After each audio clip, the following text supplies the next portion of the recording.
Praise God. Sumayin niyo po ang pagpapala mula sa ating pong dakilang Diyos na buhay. Amen. The mighty name of Jesus. Sabi mo sa katabi mo, tayo ay blessed of the Lord. Nako, ang hina. Pwede bang ulitin mo? Tayo ay blessed of the Lord.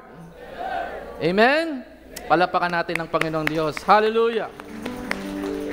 Alam mo, pag blessed ka, ikaw ay laging palulusugin ng Panginoon. Pag blessed ka, ikaw ay laging makakaranas ng financial provision ng Panginoon.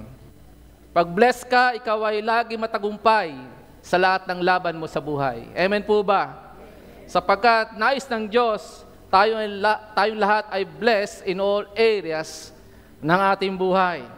At sa bawat laban ng ating buhay, lagi tayong kailangang matagumpay. Amen? Ang tunay na mga anak ng Diyos ay mananagumpay. Sabihin nyo, mananagumpay. Ako ay mananagumpay. Yun ang may power. Amen? Kaya talsik ang problema pagka yung dineclare. Amen, na ikaw ay mananagumpay. Tayong lahat ay mananagumpay. Yes, andyan ang reality. May storms of life, may crisis, may pagtaas ng bilihin, may gera na nangyayari po sa Israel, sa Iran. May mga pangit na nangyayari sa buhay mo. May mga disappointments, may mga discouragement, may mga bagay na pilit na nagpapahina sa'yo, nagpababagsak ng iyong pananampalataya. Ngunit, ikaw ay tunay na anak ng Diyos. Amen? Ikaw ay may tunay na relasyon sa Diyos. Ikaw ay maalab sa iyong pag-ibig sa Panginoon. Amen? Kaya, ikaw ay laging nakadepende sa Kanyang presensya, sa Kanyang pangako. Kaya hindi ka po madidistract kasi pipiliin mo lagi magtiwala sa Panginoon. Hindi ka magpo-focus sa realidad ng problema, pangangailangan, kagaya po binanggit po ni Sister Carla kanina. Amen. Andyan po ang mga matitindi pong mga kinakaharap mo sa buhay. Minsan may mga heaviness ka nararanasan. Pero sabi ni Lord, come unto me, kayong lahat ng mga napapagal, at bibigyan ko kayo ng kapahingahan sa lahat ng inyong mga pasanin sa buhay. Ibig sabihin, ire-repress ka ng kalakasan mula sa Panginoon. Amen! Nais ng Panginoon, ikaw ay laging malakas, ikaw ay matatag. Yes, mahina po tayo, marami tayong limitation. Walang perfecto mo sa atin. Pero ang ating Diyos po ay buhay. He is the source. Siya ang source ng ating kalakasan. Amen po ba?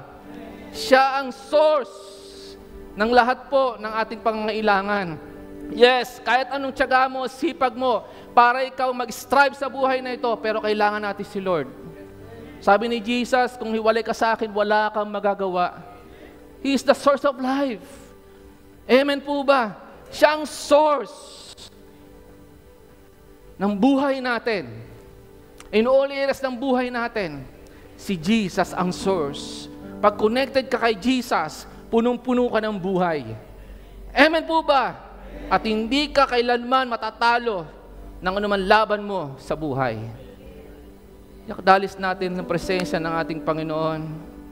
Minsan pa aming Diyos na buhay, banat, makapangyarihan sa lahat. Ino-honor ka namin, Panginoon. Ikaw ang aming tunay na preacher ngayong umaga. Ikaw ang aming tagapagsalita. Holy Spirit, magsalita ka sa iyong church, sa iyong congregation, maging sa lahat na nakakonect sa online. Gawin mo ang nais mo. Hipuin mo pagalingan lahat ng mga may sakit at karamdaman, Panginoon. Palayain niyo sila sa anumang uri ng kahirapan. Patuloy mo silang establish sa iyong katotohanan, sa iyong word of truth to God, sa iyong kapangyarihan. Ikaw ang mahayag. Ikaw ang aming nilwalhati. Sa pangalan ni Jesus. Amen and amen. Glory to God. Hallelujah. 1 Timothy 6 bago po magpatuloy, nais kong batiin si Nanay Lydia po namin, Nanay Lydia Velasco, aking biyanan ng happy birthday. Nakakonect po siya sa online. Praise God. Mag-isa sino pa mga nag-birthday dito, mag-celebrate ng birthday, blessed and a happy birthday po sa inyo. Amen. Wala po ako mariregalo sa inyo. Pero yung deklarasyon ko ng pagpapala mula sa Diyos, mas matindi po yun. Amen? Yung mensahe ng Panginoon ngayong umaga, mas matindi po yan kaysa sa iyong pangangailangan. Kapag ito'y nakuha mo, kapag ito po ay nag-alab sa puso mo, tinereasure mo, in-apply mo sa buhay, hallelujah! Praise God! Kompleto na ang buhay mo, matagumpay ka na sa anumang kinakaharap mo laban sa buhay. 1 Timothy chapter 6, verse 12. Hallelujah! Thank you, Jesus. Sa Tagalog translation, ang pakikipaglaban o ipaglaban mo, sabi mo sa katabi mo, ipaglaban natin. Ang mabuting pananampalataya, panghawakan mo ang buhay na walang hanggan. Dahil diyan ka tinawag ng Diyos, nang ipahayag mo sa harap ng maraming saksi ang iyong pananalig kay Kristo. Ito po ay pinabagatan kong keeping the fight of faith. Keeping the fight of faith. Pananatili sa laban ng pananampalataya. Sino dito may pananampalataya sa Panginoon? Genuine faith mula kay Lord. Ang sabi, manatili sa pakipaglaban sa para sa iyong pananampalataya. Sa English translation, yung 1 Timothy 6 verse 12, fight the good fight of faith. Sa Tagalog, ipaglaban mo ang mabuting pakipaglaban ng pananampalataya. Glory to God. Now, the word fight sa Webster's Dictionary, it means to strive or contend for victory in battle or single combat, to attempt to defeat, subdue, or to destroy an enemy. Sino yung ating enemy? Sino yung ating tunay na kaaway? Si Satan at ang forces of darkness. In John chapter 10 verse 10, sinabi ng ating pong Panginoong Hesus, ang devil ay darating upang magnakaw, pumatay at magwasak. Ngunit naparito ako na inyong mabuting pastol, sabi po ng ating Panginoong Hesus, upang bigyan ka ng buhay na ganap at kasyasya. Nais ng Panginoon Diyos natin, ng ating Panginoong Hesus, i-shepherding ka. He is the lover and the overseer of our soul. Amen? Aalagaan ka ng Panginoon. Isusustain ka ni Lord. Merong aatake sa iyo masama, ang devil, pero secured ka sa pangangalaga ni Jesus. He's our great shepherd, sabi ng Hebrews. He's our good shepherd, sabi ni Jesus sa John chapter 10. Amen po ba? So, meron tayong tunay na kalaban, hindi ang kapitbahay mo. Meron kang tunay na kalaban, hindi po ang kasama mo sa trabaho. Na laging naninira sa'yo, nainggit sa'yo, ayaw ka ma-promote sa trabaho. Hindi natutuwa na ikaw ay laging success sa lahat ng ginagawa mo. May tunay kalaban, hindi po ang kasama mo sa bahay. Hindi ang asawa mo, hindi ang anak mo, hindi ang biyanan mo. Nakikinig ba kayo? Ang tunay nating kalaban ay si Satan. Satan means he is the devil, the accuser. Amen? In the book of 1 John, binanggit doon na naparito si Jesus upang wasakin ang gawa ng dyablo. Amen po ba? Ang pinananahanan ni Jesus ay may kaligtasan. Nasaan si Jesus? Nasa puso po natin. At sabi ng 1 John 4 verse 4, if God is for us or with us, who can be against us? Romans chapter 8. Greater is He. 1 John 4:4. Greater is He who is in us, si Jesus, than he who is in the world. Hallelujah! Kapag si Jesus ay sumasa atin, talunan si Satanas. Talunan ang problema mo sa buhay. Panalo ka na sa laban mo, sapagkat ang ating Diyos na katagumpayan ay sumasa atin. Gising ba kayo? Amen? Naniniwala ako, ito mensahe ng Lord sa atin.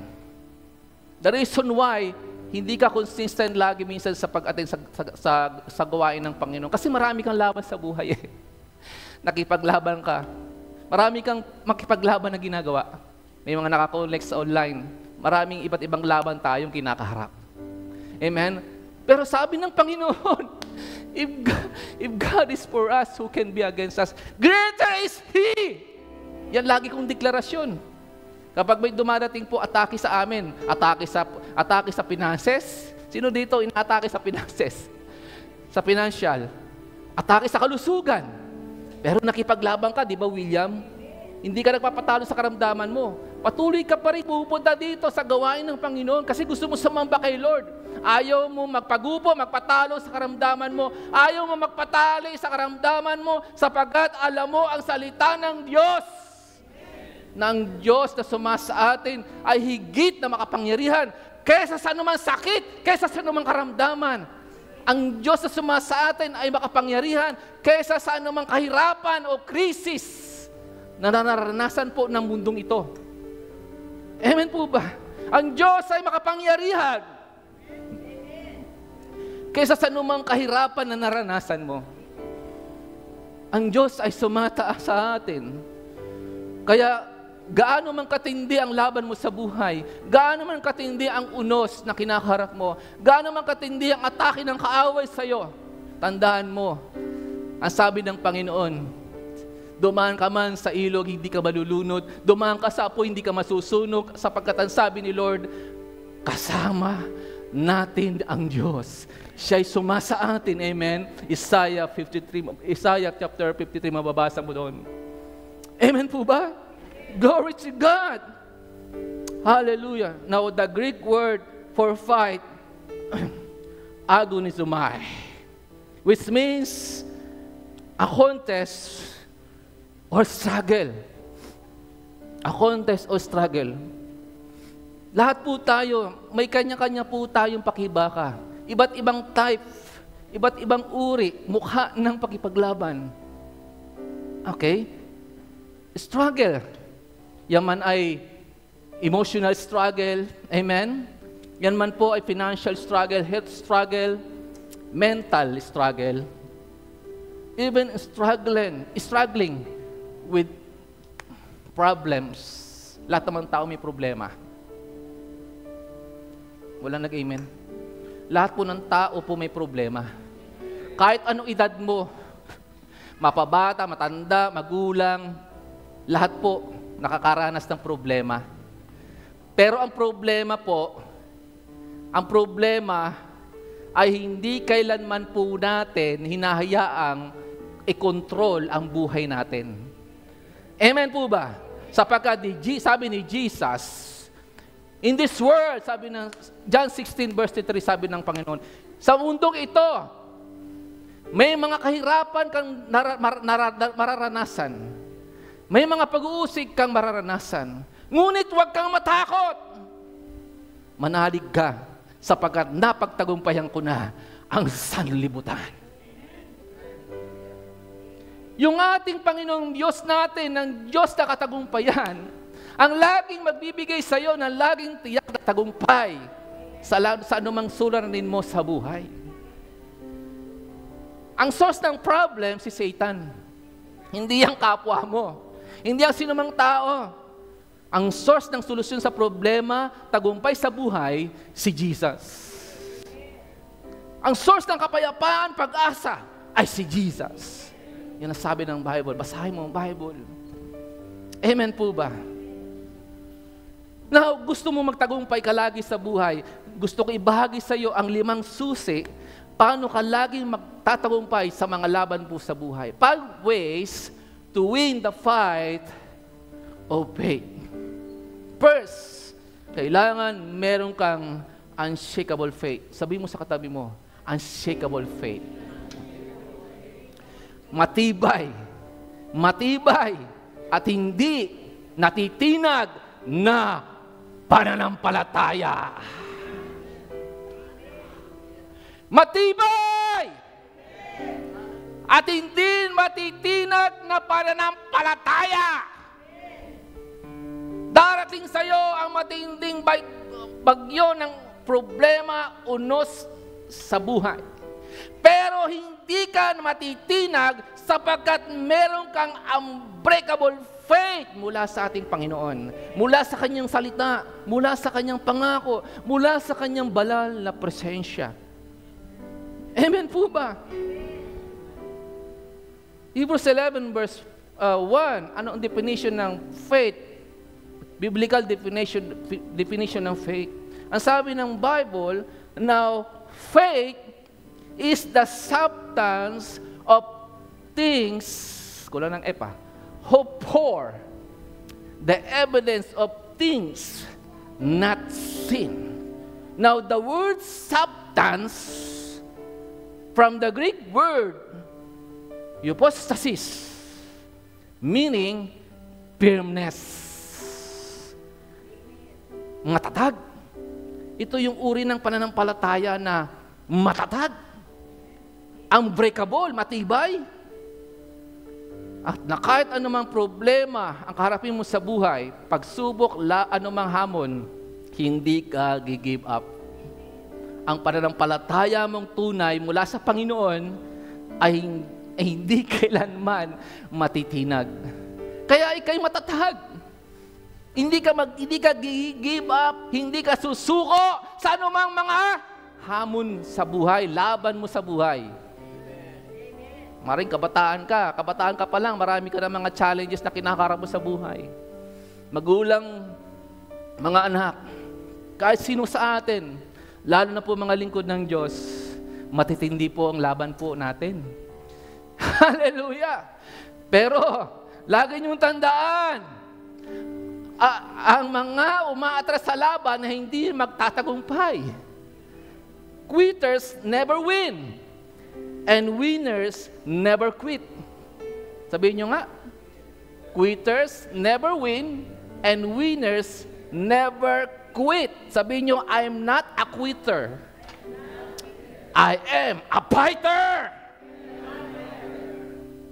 Parang mahina pa yun ah. I'm not a winner. I'm a winner. I'm not a quitter. I am a fighter. Amen? Yan i-declare mo lagi, everyday. Hindi ako matatalo ng problema, hindi ako matatalo ng anumang unos, ng bagyo, ng financial problem, ng crisis, ng sakit, karamdaman, sapagkat ako ay tunay na mandirigma, sundalo ni Kristo. Ang Diyos ay sumasa akin, ay mas makapangyarihan kaysa sa problema, kaysa pangailangan, kaysa sa financial crisis mo. Amen? Kaysa sa anumang sakit o karamdaman, kaysa sa anumang salot na nararanasan ng mundong ito. Di ba dito sa bansang Pilipinas, meron na namang salot na naranasan ng iba? Ano yun? Monkeypox ba yun? Lahat na lang ng klaseng salot, ano? Pinangalan pa sa unggoy. Okay. Ano mang salot yan, mas makapangyarihan ng Diyos na sumasa atin. Amen? Amen? And we are more than conqueror. Sabi nyo, I am more than conquerors. Hallelujah. Another key para lagi kang panalo sa mga laban mo sa buhay, bukod sa unbreakable faith mula kay Lord, mula sa Word of God, ay salita ng Diyos. Sabihin nyo, salita ng Diyos. Sino sa inyo may dalang Bible? Sino sa inyo nagbabasa ng Bible? Sino sa inyo nag-apply ng salita ng Diyos? Word of God. Kailangan po lagi kang equip, empower, at build sa salita ng Diyos every day. Matthew 7, basahin mo. Merong dalawang uri ng tao nagtayo ng bahay. Yung isa matalino, yung isa mangmang. Yung matalinong tao nagtayo ng bahay sa ibabaw ng bato. Kaya nung dumating ang bagyo, dumating ang unos at baha, ang bahay at ang taong nandun sa bahay, na nagtayo ng bahay, ay hindi nadaig, hindi natinag ng bagyo, ng unos o ng baha, na natiling nakatayo. Ngunit yung taong nagtayo ng bahay sa ibabaw ng buhanginan, oh my, nung dinaanan, binayo ng malakas na unos yung bahay, ano nangyari? Nawasak yung bahay na nakatayo sa ibabaw ng buhanginan. Ano ibig sabihin nun? Yung taong founded sa word o pinatatag ng word of God, hallelujah, kahit anong bagyo pa dumating sa buhay mo, yes, andyan, matindi. Pero hindi ka give up sa laban mo. Sapagkat matatag ka, ang salita ng Diyos ay nasa iyo. Ang Word of God, ang iyong patatag na pundasyon. At ang sabi pa ng Jeremiah 23, ang salita ng Diyos ay parang apoy sa puso natin. Amen po ba? Kapag nag-aalab ka sa salita ng Diyos, hindi mo i-entertain ang sinasabi ng devil, ng kaaway. Amen. Sinasabi ng devil, talunan ka. Pero sabi ng word na nagnininga sa puso mo, I am more than conqueror. Sinasabi ni Satan, may karamdaman ka, hindi ka nagagaling. Pero ang Word of God na nagnininga sa puso mo, na binabasa mo at ina-apply, ang sabi ng Word, sa mga latay ni Jesus, ako ay pinagaling na. Walang buhay, walang kapangyarihan. Ang naman sakit, ang naman karamdaman na binibigay ni Satanas o ng devil o ng salot. Amen po ba? Inasabi ni Satan, walang tutulong sa'yo, mag-iisa ka lang. Pero sabi ng Word of God na nagnininga sa puso mo, hallelujah! Ang sabi ng Word of God, Isaiah 41 verse 10, huwag kang matakot, palalakasin kita, alalayan kita ng makapangyarihan kong kamay. Ako ang iyong kalakasan. Ako lagi kong dinideclare din po yung Psalm 27. The Lord is my light and my salvation. Whom shall I fear? The Lord is the strength of my life. Whom shall I be afraid? Nako, talsik po ang kaaway.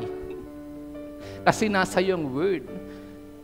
Pag dinideclare mo ang word, sa mga laban mo sa buhay, talo si Satanas. Talo ang storms of life, talo ang karamdaman, talo ang financial crisis, talo ang namang gawa ng kaaway na umatak sa iyo. Matthew chapter 4, basahin mo. Paano natalo, paano nadaig ni Jesus si Satan sa pamagitan ng word na lumabas sa kanyang bibig. Amen po ba? Now, when we say word, kung babasahin mo Ephesians 6:17, the sword of the Spirit, which is the Word of God, and also Matthew 4 verse 4, every word that proceeds from the mouth of God, and also Romans 10:17, faith comes by hearing, and hearing the Word of God. Now, the word in Greek ay rema. Sabi niyo rema. Spoken word. Ibig sabihin ng spoken word, utterance, or saying. Now, bakit ako gumagamit ng Greek, ng Hebrew? Gusto ko kasi accurate ako sa pagdi-deliver ng word ni Lord. Hello? Gusto ko accurate lahat ng sasabihin ko dito. Mula sa word of God. Ayoko ako maging inaccurate sa akin pag-share ng word. Kaya binibigay ko sa inyo yung original. Amen? Word. The word, salita ng Diyos, from Greek rema, means utterance. Kaya pag may problema ka, ako madalas ina-apply ko po ito eh. Nawala ng laman yung aming gasol. I declare the promises of God. And my God shall supply all my needs according to His riches and glory by Christ Jesus. Saan matatagpuan yun? Philippians 4 verse 19. Si God ang ating source. He is the God of provision. He is our great provider. Amen po ba? Yes, nagtatrabaho ka. Yes, naghahanap buhay ka. Pero dumadating pa rin sa iyo ang kakapusan. Hello. Sa taas ng bilihin po ngayon, bumili ka lang ng panrekado. Bumili ka lang ng, ako namamalengke po kasi ako, kaya alam ko po yan eh. Bawang, sibuyas, luya, mga gulay, nako, kulang-kulang 500 na po. Sa buong isang linggo po, para po sa buong isang linggo na po namin po yun. Karne ng baka, karne ng pork, ng chicken, isda. Nako, talbog ang 2,000 mo. Ikukonsume mo yun sa loob ng 5 to 7 days. Parang dumaan lang sa kamay mo yung pera. Nag-aabono ka pa. Pero baliwala po sa akin yon, sapagkat nasa atin ang pangako ng Diyos. Tapos biglaan mawawalan ng gasol, biglaan may hihingi ng tulong, biglang may kakalampag. Anak, kailangan ko. Anak, kumusta ka dyan? Pero alam ko na yun. Sabi ko, Lord, You are my great provider. You are my God of provision. Kailanman hindi nagkulang ang Panginoon. Hallelujah! Biglang may darating sa GCash. Hindi ka naman humihingi. Pero biglang mayroon mag-chat, magte-text. Natanggap niyo po ba yung padala ko? Na love gift or na pag-honor ko sa inyo? Tapat ang Diyos. Hindi ka pababayaan. Kapag ikaw ay nagmamahal, nagpapahalaga sa Kanyang salita, sa Kanyang presensya na everyday, inuuna mo ang relasyon mo sa Diyos, tandaan mo, hindi ka magkukulang, hindi ka pagkukulangin ng Panginoon sa iyong mga pangangailangan. Tandaan mo, ang ating Diyos ay higit sa pangangailangan mo. Ang ating Diyos ay higit sa mga pangarap mo sa buhay. I-involve mo si Lord sa pangarap mo. I-involve mo si Lord sa finances mo, sa trabaho mo, sa lahat ng areas ng buhay mo. At sasabihin ko sa iyo, hallelujah! Isusustain ka ni Lord. Every day, isusustain ni Lord ang loved ones mo. Amen po ba? Glory to God. So, kailangan ng rema, ng utterance mula sa salita ng Diyos. Kaya nga, dinideclare mo yung word. Kasi yun ang promises ni God. Sabi naman ng Korinto, di ba? Ang aking sinasampalatayanan ay aking sinasambit. Amen? Sasabihin ng ibang religious leader, ibang mga taong kala mo kung gaano kagaling sa theology, nag-doctorate pa. Bakit kayo, nag-declare kayo, hindi naman kayo Diyos, dinideclare namin ang Word of God, ang promises ni Lord.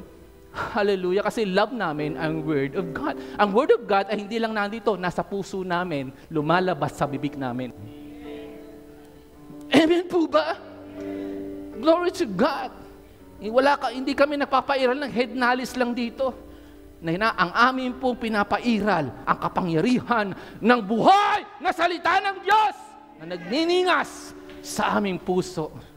Hallelujah! Tinatapatan namin at dinadaig namin, hallelujah, ang mga problema binibigay ng kaaway ng salita ng Diyos, ng mga pangako ng Diyos. Amen po ba? Hallelujah! Revelation 3 verse 10 up to 11 and 13. Glory to God. Hallelujah. Maaaring ito ay pag nabasa mo, personal na nagsasalita sa iyo ang Diyos. Revelation chapter 3, verse 10. Verse 11. Tama ba ako? 10, verse 11, yes. Ang sabi ni Lord, sapagkat tinupad mo ang aking utos at nagtiis ka, ingatan naman kita sa panahon ng pagsubok na darating sa lahat ng tao sa buong daigdig. Sino dito ang tumutupad, nag-a-apply ng salita ng Diyos? Ang pangako ni Lord, iingatan ka sa anumang pagsubok o kahirapang darating sa daigdig na ito. Hello? Hindi po natin kontrolado ang nangyayari sa mundong ito at ang mga mangyayari pa. Nakikinig ba kayo? Pero kapag may salita ka po ng Diyos, hallelujah, kahit anong mangyari sa mundong ito, kahit anong dumating na pagsubok sa mundong ito, patatatagin ka ng Panginoon. Iingatan tayo ng Panginoon. Ikaw, ang family mo, tayong lahat, ang kanyang church. Amen po ba? Ang sabi sa verse 11, darating ako sa lalong madaling panahon.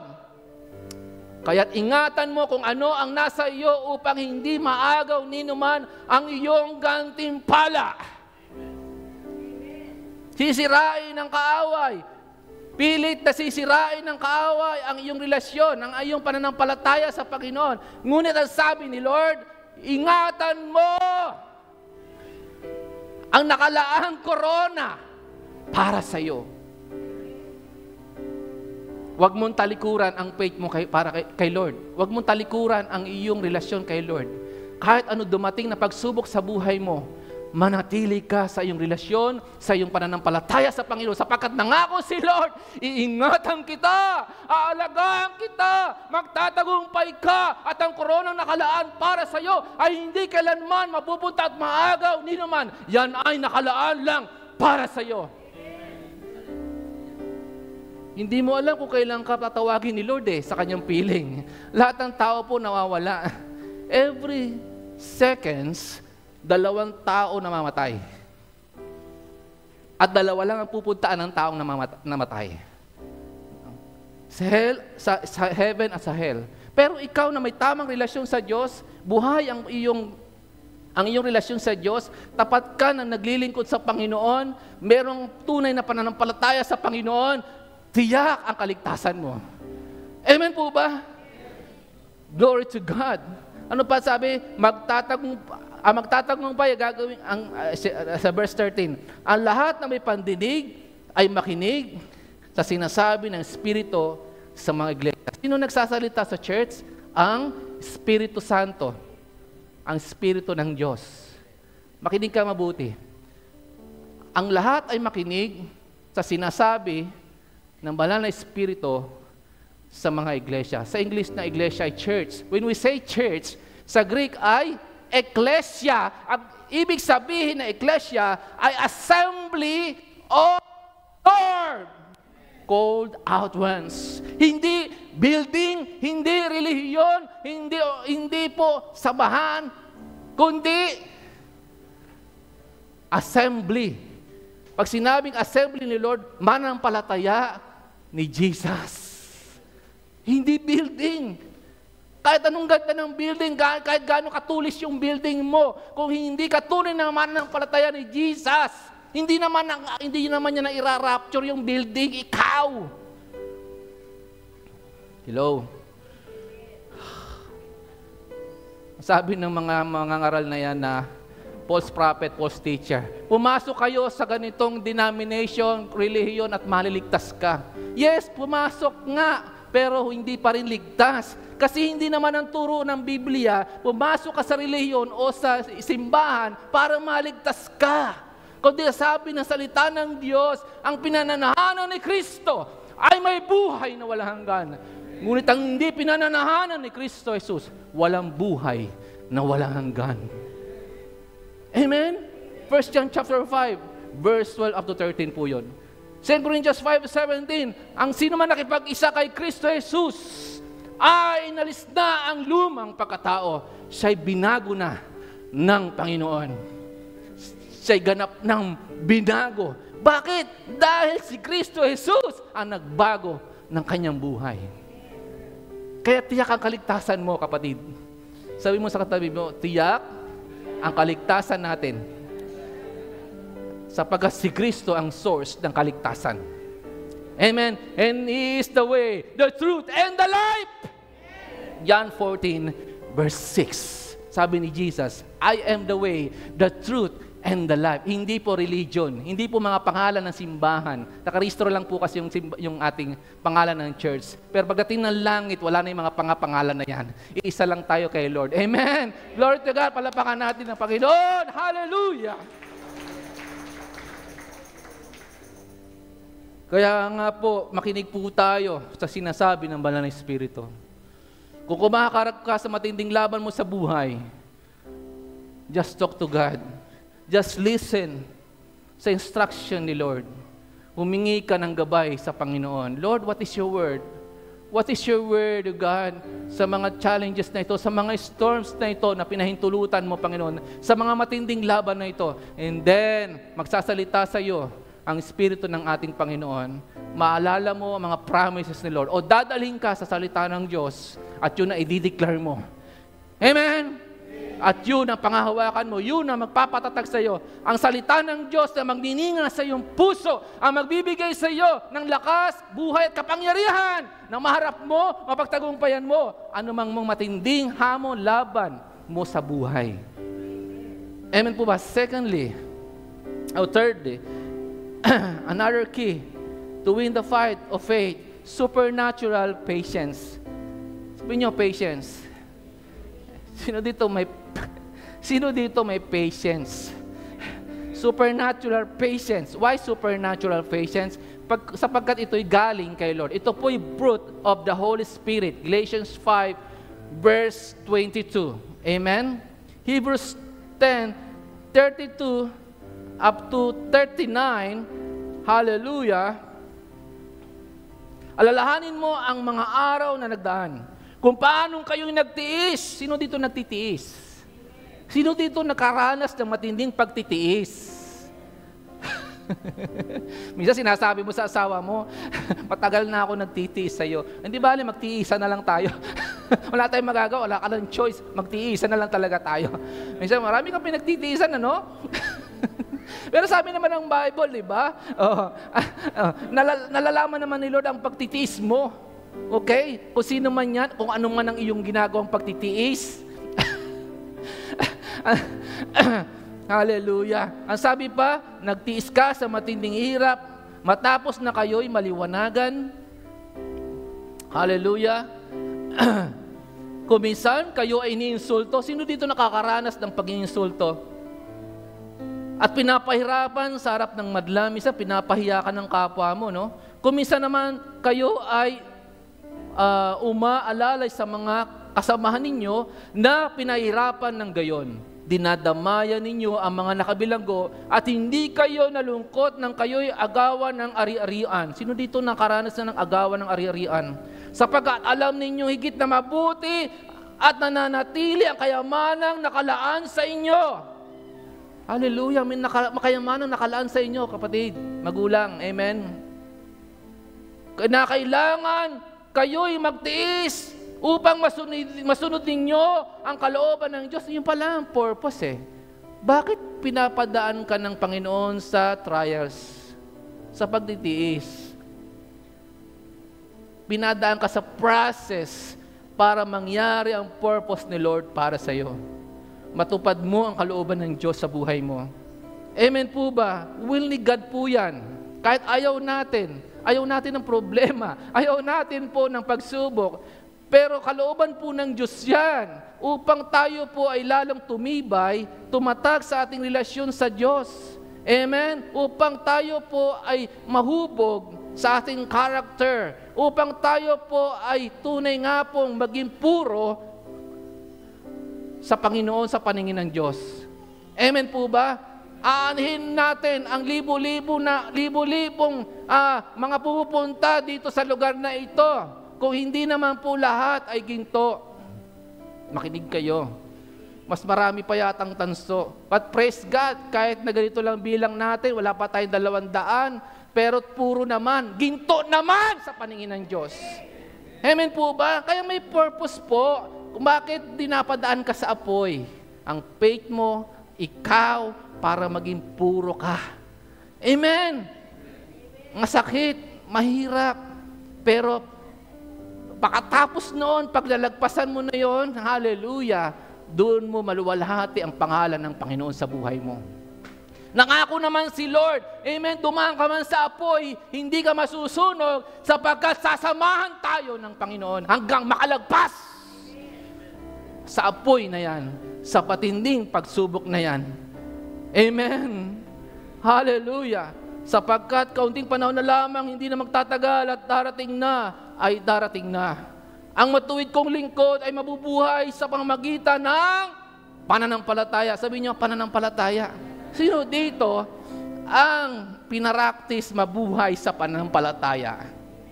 Na kahit na anong gawin mo, kahit na ikaw ay gumamit na ng sarili mong abilidad, lakas, hindi po pa rin na solusyon ang problema mo. Hindi sa lahat ng pagkakataon, ang pera ay solusyon sa problema, hindi ba? Hindi sa lahat ng pagkakataon, ang talino mo, pinag-aralan mo, kung gaano ka man katindi sa pag-aaral na ginawa mo, hindi pa rin nakalutas ng problema mo. Ano ang sabi ng salita ng Diyos? Mabubuhay. Ang sabi dito, ang aking lingkod ay mabubuhay sa pamamagitan ng pananampalataya. Mas mahalaga yung pananampalataya. Amen. Kaya ingatan mo ang pananampalataya mo. Makipaglaban ka para sa iyong pananampalataya. Ang Diyos ang tutulong sa iyo. Magbibigay sa iyo ng lakas, ng tagumpay. Kumpleto, ganap, lubos na tagumpay. Dahil sa pananampalataya. Dahil sa iyong pananampalataya sa Panginoon. Hindi dahil sa magaling ka, hindi dahil kung ano ka, kundi dahil sa iyong pananampalataya. Amen po ba? Hallelujah. Ngunit hindi tayo kabilang sa mga tumalikod at napahama, kundi sa mga may pananampalataya at naligtas. May mga tumatalikod po. Makinig kayo mabuti. Yun po realidad. Ilang taon na tayo? 22 years? Pero hindi lahat ng nagpupunta dito nananatili. Hello? Anong sabi ni Jesus? Sa Matthew chapter 24 verse 13, ang manatili hanggang wakas ang siyang maliligtas.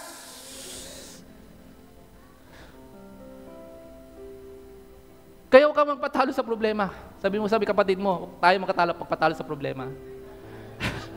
Huwag ka magpadaig sa namang unos, bagyo ng buhay. Manatili ka sa iyong relasyon, pananampalataya sa Panginoon.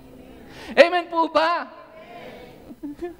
Sa akin, hindi po sa akin mahalaga ko. Kayo'y wala pa 200 dito. Basta mahalaga, tapat ka sa iyong pananampalataya sa Panginoon. May tunay kang pananampalataya sa Panginoon. Sumusunod ka sa kalooban ng Diyos. Amen. Ang mahalaga sa Panginoon, yung nananatili sa Kanya. Ang manatili hanggang wakas ay maliligtas. The word na manatili. Sabihin niyo manatili. Sa Panginoon. Sa pananampalataya. Amen po ba? Nakakalungkot po. May lumalaganap ng false doctrine. Noon pa yan eh. Once saved, always saved. Naku, ang dami po napupunta sa impyerno. Once saved, always saved. Ang sabi, ang manatili, ang siyang maliligtas. Once saved, always saved. Nagsasabi, okay, anong gawin mo kahit na magbakamundo ka dyan. Save ka na, okay na yan. Oh my. Wala ka nang makikita sa Bible na word na once saved, always saved. Ang sabi, manatili kay Lord.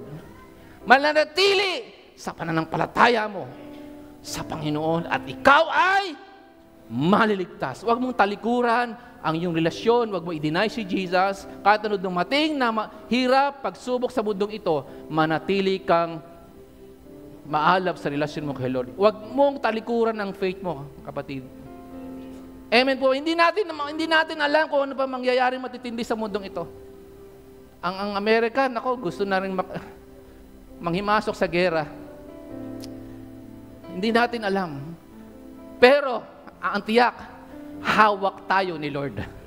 Ang tiyak, ang pangako ng Diyos sa atin, sabi sa Revelation na binasa natin, iingatan kita sa panahon na darating na pagsubok sa mundong ito.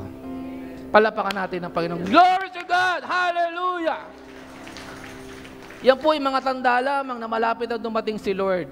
Hindi natin alam po kung kailan darating si Lord. Pag binagsabi sa inyo na darating si Lord na sa ganong araw, ganong oras, ganong panahon, ako po, post-teacher po yun, post-prophet po yun, huwag kayong makinig.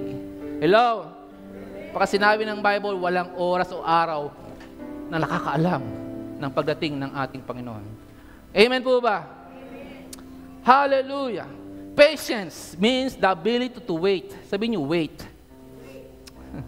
Meron ka bang inihintay sa Panginoon? Matagal ka na nagpipray. Alam nyo, laban yan eh. Pakipaglaban po yan. Yung ikaw yung ngayon nagpipray ka. Ako rin po, nagpipray ang tagal na para sa kaligtasan ng mga iba kong kapatid. Ma'am Rachel, yung nagpipray din para sa kaligtasan po ng mga mahal namin sa buhay na wala pa pong totoong relasyon sa Diyos. Binata pa lang ako, pinagpipray ko na sila, mga kapatid ko. Lord, alalahanin mo sila sa iyong pagbabalik. Huwag mo silang pabayaan. That none shall perish sa mga mahal namin sa buhay. Hanggat umihinga ako, umihinga kami, umihinga tayo, mag-pray tayo para sa kaligtasan ng mahal natin sa buhay. Pakipaglaban po yan, kapatid. Dahil si Satan hindi papayag na ikaw at ang mahal mo sa buhay magsama-sama sa karya ng Diyos sa langit. Kaya yung walang totoong relasyon sa Diyos, pinapakailaman talaga ni Satanas yun. Gagawin niya lahat na wag silang maligtas, wag silang makalapit sa Panginoon, wag silang makakilala sa Panginoon. Pero pag palagi mong pinagpipray, kapag lagi mong hiningi sa Panginoon ang kaligtasan, maaari isang araw, may encounter nila si Jesus. Maaari sa pamagitan mo o sa pamagitan ng iba at tunay na mga ngaral ng salita ng Diyos. Hello. Huwag ka mawalan ng pag-asa.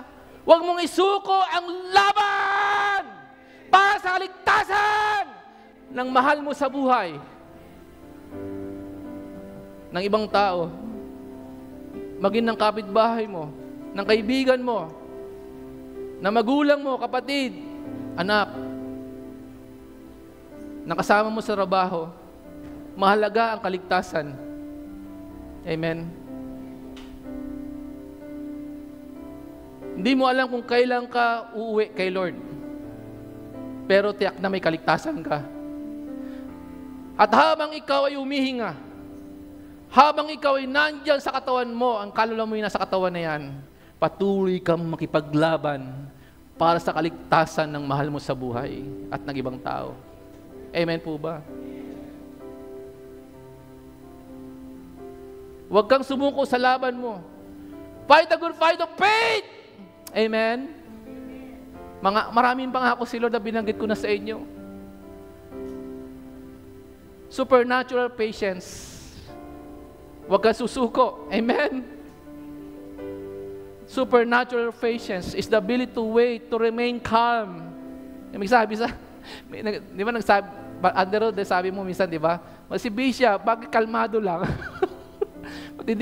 May matinding problema, pero kalma lang siya. Kasi pinili kong mag-focus kay Lord.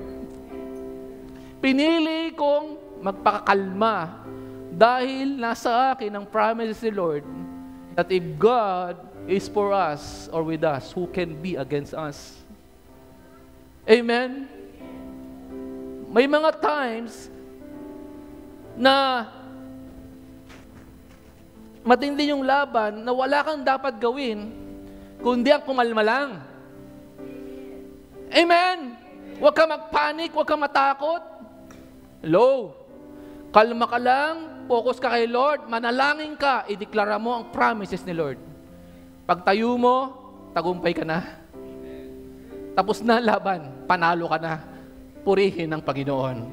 Palapakan natin si Lord. Glory! Hallelujah! Hallelujah! Without complaining, huwag tayong magreklamo, kapatid. Or becoming angry.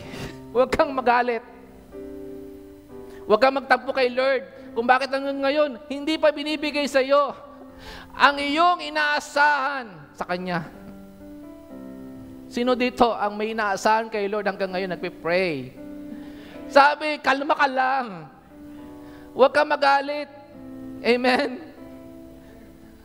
Huwag kang magreklamo. Darating din yung inaasahan mo sa Panginoon.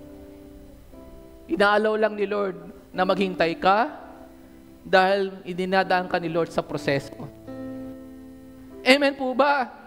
Gusto ni Lord, hallelujah, patuloy kang lubos na magtiwala sa Kanya, magdepende lang sa Kanya, magpasakop sa Kanya, magpaayos kang lubos sa Kanya every day. Amen po ba? Now, other words for patience in the Bible ay long-suffering, endurance, perseverance, pagtsatsaga. Sino dito nagtsatsaga? Patuloy pa rin naglilingkod sa Panginoon kahit may problema, kahit may pagsubok sa buhay. Di ba? Nagsosoul winning ang marami sa inyo. Kahit na ibang mamuhal sa buhay, hindi pa ligtas. May mga storms din, may mga challenges ka rin sa bahay. Pero natutulungan mo yung iba. Sa mga storms nila, sa mga challenges na naranasan nila, natutulungan mo yung iba. Pero hindi nila alam, matindi rin ang storms of life, challenges na kinakarap mo. Pero, purihin ng Panginoon dahil nagagamit ka ni Lord mightily and effectively. Amen! Para yung ibang tao, hallelujah, ay maging matatag din sa kanilang relasyon at pananampalataya sa Panginoon. At matutunan din nila na sila'y makipaglaban at maging matagumpay sa anumang laban o hamon ng buhay, gaya ng nararanasan mo. Amen po ba? Persevering through trials and circumstances with unrelenting faith. Pag sinabing unrelenting, doesn't weaken or give up. Amen? Even in the face of challenges or difficulties. Unrelenting faith or unwavering faith and obedience. Pag may tutok kang faith kay Lord, hindi mahirap sumunod kay Lord. Nakikinig ba kayo? Salamat sa tatlong nag-amen. Kapag ikaw ay may tamang relasyon, pananampalataya sa Panginoon, hindi ka mahirapang sumunod kay Lord. Amen po ba? Pipiliin mo sumunod kay Lord kaysa sumunod doon sa gusto mo na ayaw ni Lord. Hello? Pipiliin mong sumunod kay Lord kahit na matindi ang pagsubok na kinakaharap mo, laban mo sa buhay. Hindi ka susuko. Sabihin nyo, hindi ako susuko. Sapagkat ang laban ko ay laban din ng Panginoon. Palapakan natin si Lord. Hallelujah! 4. Stand firm. Stand firm. 1 Corinthians 16, verse 13. Hallelujah. Maging handa kayo, magpakatatag sa inyong pananampalataya. Maging handa. So, itong mensahe ngayon sa ating lahat, sa congregation na ito ni Lord, sa church ng Panginoon sa ating lahat, inihahanda ka ng Panginoon para sa mas matindi pang laban. Ang sabi, maging handa kayo at magpakatatag sa inyong pananampalataya. Maging matibay kayo at matapang. Sabihin niyo matapang. Matapang. Hindi lang mahalaga dito matibay, matapang din. Amen po ba? At hindi lang matagad dito, matapang, kailangan matibay din. Hello? Matibay at matapang tayo. At yun ay nagmumula sa Word of God, yung tapang, yung pagiging matatag natin sa namang challenges na yan. Amen po ba? Talunan sa Satanas sa buhay natin. We are more than conquerors. Amen po ba? Stand firm means to remain steadfast and unwavering in one's faith, belief, and commitment, particularly during times of trials and oppositions. Pipiliin mo ang maging matatag ka. Amen? Amen po ba? Ang tunay na anak ng Diyos ay hindi sumusuko sa laban, hindi gumigive up. Laging matatag at sigurado ang tagumpay sa buhay. Palapakan natin ang Panginoon. Glory! Hallelujah! Lastly, grace of God. Ito, matindi dito, makinig kayo mabuti. Grace of God. 2 Corinthians 12, verse 9 up to 10. By the grace of 1 Corinthians 15, verse 10 muna. 1 Corinthians 15, verse 10, by the grace of God, I am what I am. Sabihin nyo, I am what I am. Ulitin natin.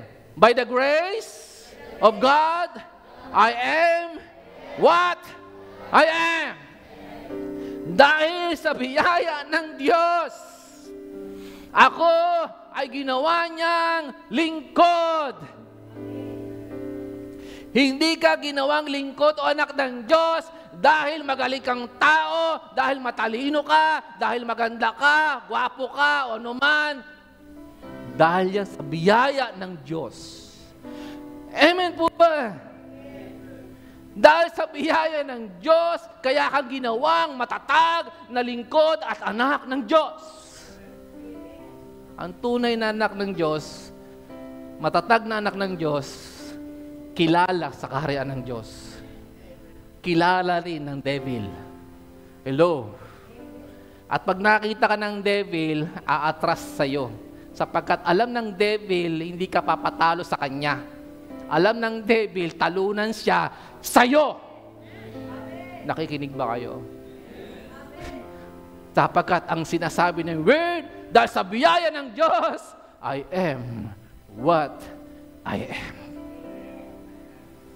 Amen po ba? In Ephesians 3 verse 7, sa kagandahang loob ng Diyos, ako'y ginawa niyang lingkod upang ipangaral ang magandang balita. Ang tungkulang ito'y ibinigay niya sa akin sa pamamagitan ng kanyang kapangyarihan. Sabihin niyo, kapangyarihan. Ako, bago po ko tumayo dito, sinasabi ko po sa inyo, hindi po biro, hindi po basta ito. Makita ko lang yung picture ko nakapost, nanginginig na ako. Sabi ko, hindi ako karapat-dapat, Lord. Pero vessel mo lang ako, Panginoon. Sabi ng word na sinabi ng Diyos, by the grace of God. Kaya ka nakapaglilingkod sa Panginoon, kahit hindi ka perpekto, marami kang limitasyon, kahinaan, dahil yan sa biyaya ng Diyos. Nakikinig ba kayo? Kaya ka nagtatagumpay sa laban mo sa buhay dahil yan sa biyaya ng Diyos. Hindi yan sa sarili mong galing. Walang magaling dito, si Lord lang. Nakikinig ba kayo?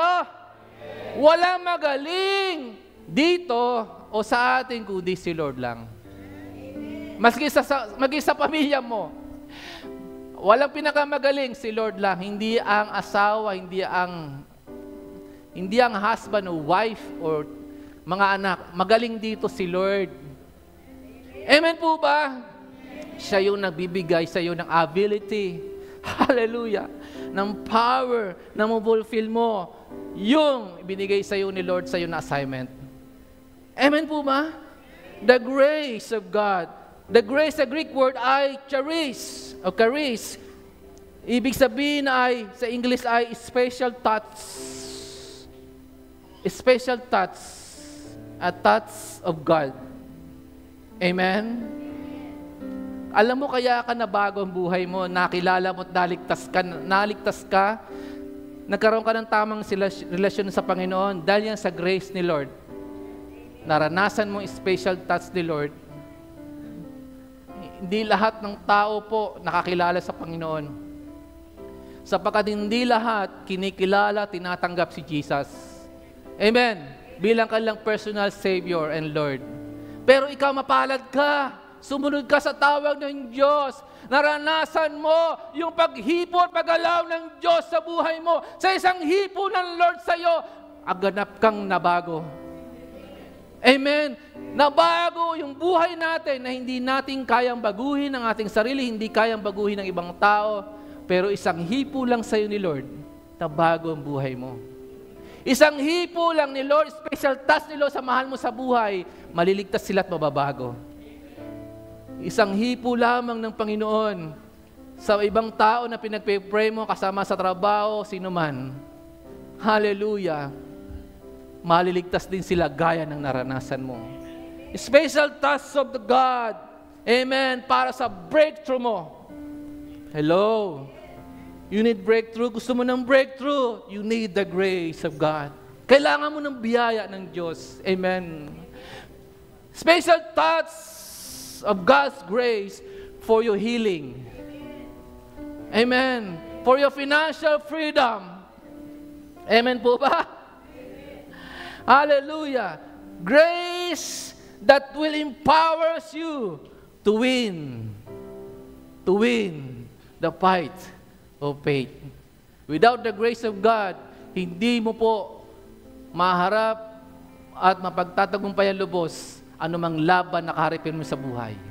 You need the grace of God. Ako po, na yung lingkod at yung pang mga lingkod na narito, kasamang family ko dito. For 20 years plus, hindi po kami makakatayo, hindi po kami makakapanatili sa ministering ito ng Panginoon without the grace of God. Amen? Marami na rin matatagal dito. Mamaya, mga seniors na dito, meron silang fellowship. Praise God! Hallelujah! Magpasalamat ka sa Panginoon. Dumating ka sa edad na yan, nakilala mo si Lord, naglilingkod ka sa Panginoon, naging parte ka ng pamilya ng Diyos, amen, at nakakatiyak ka, amen, na ikaw po ay hawak ng Panginoon at tunay ng Diyos ay tiyak na magbibigay lagi sa iyo ng tagumpay sa lahat ng laban mo sa buhay. By the grace of God, I am what I am. Paglabas mo ng pintuan na yan, iba ka na. Amen. Tunay ka ng lingkod, tunay ka ng anak, tunay ka na ng mananampalataya, tunay ka ng mandirigma ng Panginoon. Hallelujah! Palapakan natin si Lord. Nining ko pong bawat sa tumayo. Manalangin po tayo.